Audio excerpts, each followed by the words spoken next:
క్రీస్తునందున్న వారికి ప్రేమాభివందనములు. ఈరోజు మనము ధనవంతుడైన జక్కయ్య ఇంటికి రక్షణ ఎలా వచ్చిందో చూద్దాం. ఎరుకో పట్టణములో పుట్టివాడైన జక్కయ్య ఉండేవాడు. జక్కయ్య ఎంతో ధనవంతుడు. అక్కడ ఉన్న ప్రజలకు వడ్డీకి డబ్బులు ఇచ్చి అన్యాయంగా డబ్బులు తీసుకునేవాడు. ఒకసారి యేసుక్రీస్తు వారు ఎరుకో పట్టణం వస్తున్నారని తెలిసి అక్కడ ఉన్న ప్రజలు తండోపతండాలుగా వచ్చి నిల్చొని ఉన్నారు.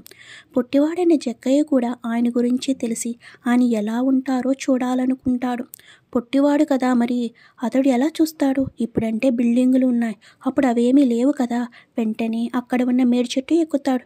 యేసుక్రీస్తు వారు ఆ మేడి చెట్టు దగ్గరికి వచ్చి, జక్కయ్య త్వరగా చెట్టు దిగు, నేడు నీ ఇంటిలో నుండవలసి ఉన్నది అనగానే సంతోషంతో ఆయనను తన ఇంట చేర్చుకొనెను.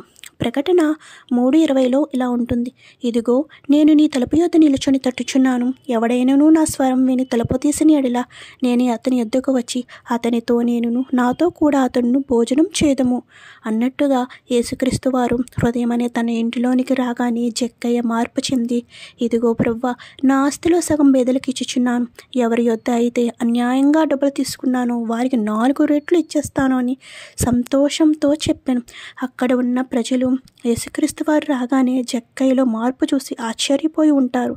అందుకు యేసు ఎంతో సంతోషించి, ఇతడును అబ్రహాము కుమారుడే, ఎందుకనగా నేడు ఈ ఇంటికి రక్షణ వచ్చి ఉన్నది. నశించిన దాన్ని వెతికి రక్షించుటకు మనుష్య కుమారుడు వచ్చనని అతనితో చెప్పాను.